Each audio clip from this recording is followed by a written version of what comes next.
reciente de la enfermedad. Vamos a hablar a continuación con don Antonio Alarcó, que además de médico, de doctor, de cirujano, especializado en trasplantes, pues ha seguido mucho la pandemia porque como senador del Partido Popular forma parte de la comisión del Senado a propósito de la pandemia. Don Antonio Alarcó, muy buenas tardes y bienvenido a la redacción abierta. Buenas tardes, ¿qué tal? Encantadísimo de saludarte, Javier, en la relación abierta y a todos los clientes. Bueno, usted y yo ya tenemos habladas muchas cosas a lo largo de sus intervenciones en el programa, pero ayúdeme a comprender, yo no sé si usted puede vernos, pero vamos a ver un gráfico que pone las peras al cuarto a los que creen que esto es una tontería. El gráfico permite ver de un lado, a su izquierda, el pulmón de un ser humano no contagiado por el COVID. Pulmón pues prácticamente transparente. Lo de la derecha ya se lo están imaginando ustedes, con un montón de puntos opacos, un montón que prácticamente ha destruido los pulmones. Es el pulmón de una persona afectada grave por COVID. Así es que esto no nos lo podemos tomar con irrelevancia, porque si te atropella, si se apodera el virus de tus pulmones, pues quedan como ve la foto, como se ve en la foto. Este tipo de docencia es lo que echa uno de menos, lo que la gente no conoce y lo que la gente debe conocer. Tanto en esto como, ya sabe usted que yo me he puesto especialmente pesado en querer conocer los nombres de los fallecidos, en querer tener un número fetén que no engaña a nadie de los que se han visto sometidos a esto. Doctor Alarcó, estamos en que dice Sanidad que desde el viernes para hoy 23.000 nuevos infectados por COVID. Dice Sanidad, habló de los datos oficiales, que 83 fallecidos desde el viernes para acá. ¿Cómo ve usted qué se ha hecho o qué no se ha hecho y qué se podría haber hecho? Porque desde luego da la sensación de que nos limitamos a pasar el abaco con los numeritos. Efectivamente, bueno, sanidad, ¿qué sanidad? Porque la sanidad oficial, que es la que tiene el gobierno de este país, que es el Ministerio de Sanidad, que se debería llamar de Salud, por cierto, missing to do mucho tiempo, y incluido ahora, después del aló presidente que nos brindó de 1 hora y media hace poco, no tiene que ver nada con ellos, sino tiene que ver simplemente con las comunidades autónomas, eludiendo todo tipo de responsabilidades. Pero a lo que vamos, efectivamente, seguimos en la pandemia, no es un segundo pico, es la misma pandemia de otra manera, vamos detrás de la pandemia. Cuando digo vamos, no los españoles, sino quien nos tiene que preservar nuestra salud, que es su obligación, como es el gobierno, y además, pues las cifras son alarmantes, Javier, alarmantes. No será por no decirlo, no será porque estamos avisando buenamente y modestamente muchas personas que tenemos que ver con la ciencia, muchos medios como el que tú tienes, para decir de hace tiempo que necesitábamos PCR, que se están empezando a hacer ahora y tenían que estar hechos en marzo.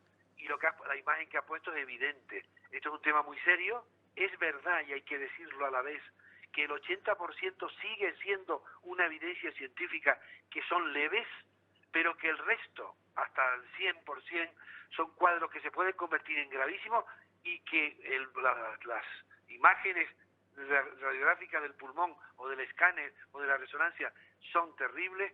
No es una infección supurativa, sino inflamatoria masiva, y que efectivamente deja secuelas muy grandes, y que tiene una media de UBI cuando se ingresa en la UBI, y como has dicho muy bien, cuando el coronavirus atrapa a las células alveolares, no las suelta y se replica por más de 1.000 millones de veces, y eso hace que tengan un pulmón muy afectado, y que muchos de ellos acabarán en trasplante tristemente, y otros también irán bien.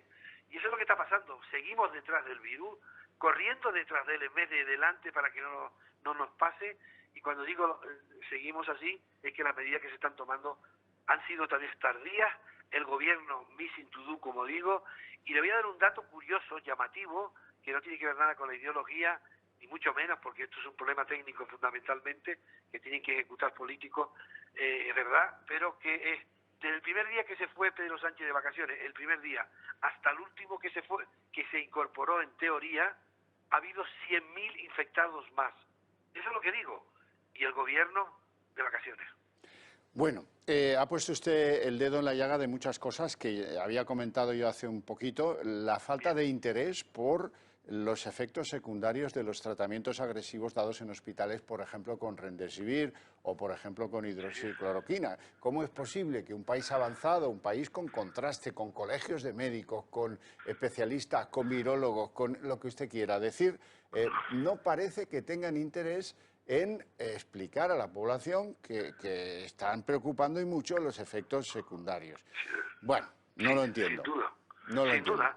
Pero simplemente, Javier, otro dato llamativo que tiene que saber la población, y que algunos medios lo están haciendo y bien, y los agradezco, es que un paciente, del tipo que sea, de la edad que tenga, que esté intubado más de 15 días, tiene una afección de las cuerdas vocales importante que obliga a hacer traqueotomía, y que la recuperación de esas cuerdas vocales, sea por coronavirus o no, pero el coronavirus tiene de media 23 días de estancia en UBI, 20 el que menos y el que más 30 y a veces hasta 100, hace que tengan efectos secundarios importantes. Y otro algo también llamativo e importantísimo es que hay una atrofia muscular generalizada obligatoriamente por el encamamiento, que hace que tenga secuelas posteriores, aparte de las neurológicas, dermatológicas, etcétera, etcétera. Y yo creo que expresar de forma inteligente lo que ocurre con esta infección, con esta contaminación, es importante. Los anuncios que se han hecho para el tema de los accidentes de tráfico, que fueron muchas veces crueles,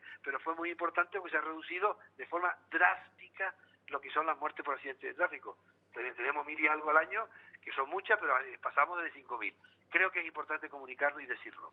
Sí, sí, porque también sabemos que hay gente que tiene problemas con sus riñones y con el hígado después de haber recibido tratamientos de emergencia, digamos, a mansalva en los hospitales españoles. Y eso pues estaría bien que la comunidad sanitaria pues hablara con franqueza de estos asuntos, porque eso es lo que conviene que todos sepamos. Quiero que vea conmigo un gráfico que incluye los momentos incluso previos a la afectación de la primera oleada del COVID. Ahora lo van a ver todos, ahí lo tienen. La parte superior, la parte en oscuro, refleja los casos, el número de casos. La parte en rojo, la parte de debajo, es el número de muertos. Como ven ustedes, en la primera oleada corren parejos, claro, naturalmente no mueren tantos como se infectan, pero sí siguen una gráfica espejo un poco retardado, lógicamente, porque el que se infecta agrava y si acaso luego más adelante fallece. Luego está el tiempo plano en el que dejamos el estado de alarma, que sí, es verdad que había pues algunos fallecimientos y algunas infecciones nuevas, pero en fase meseta. Como ven ustedes, es plano. Podríamos decir que eso hubiera llevado, parecía que nos llevaba a un fenómeno de extinción de la afección por COVID. Y en las últimas 9 semanas se vuelve a desatar la pirámide de los casos de infectación, llegando a unos valores pues bastante considerables, que no hemos todavía cerrado. No sé dónde nos llevará esa pirámide a medio construir, pero a finales de agosto tiene esa pinta que tienen ustedes. Como ven, por abajo, la línea de los fallecidos, siendo de lamentar, todas las muertes son de lamentar, pues se mantiene más o menos estabilizada en un rango tolerable, digamos. Pero en cualquier caso, ¿esto cree usted, doctor Alarcó, que significa que el virus ahora es menos cruel con sus víctimas? No, es que el virus es el mismo. Por cierto, entre paréntesis, ya se ha visto que ha mutado 3 o 4, y lo comentamos nosotros hace unos meses, ha mutado algunas partes de las espículas que tienen las proteínas, que espero que no afecte. No, lo que ha ocurrido es que el que está afectando, primero hay menos carga vírica evidente, no en todo sitio, pero menos carga vírica, y segundo está afectando a mucho más jóvenes, y al haber mucho más jóvenes, el número de ingresos es menor. Pero debo de decir, y creo que lo has comentado ya en tu programa, pues yo lo recuerdo, es que estamos ya en un 25% de camas de UBI utilizadas por coronavirus. Sí, sí. Y más del 10%, a veces la media nacional es 7%, de camas hospitalarias utilizadas por coronavirus.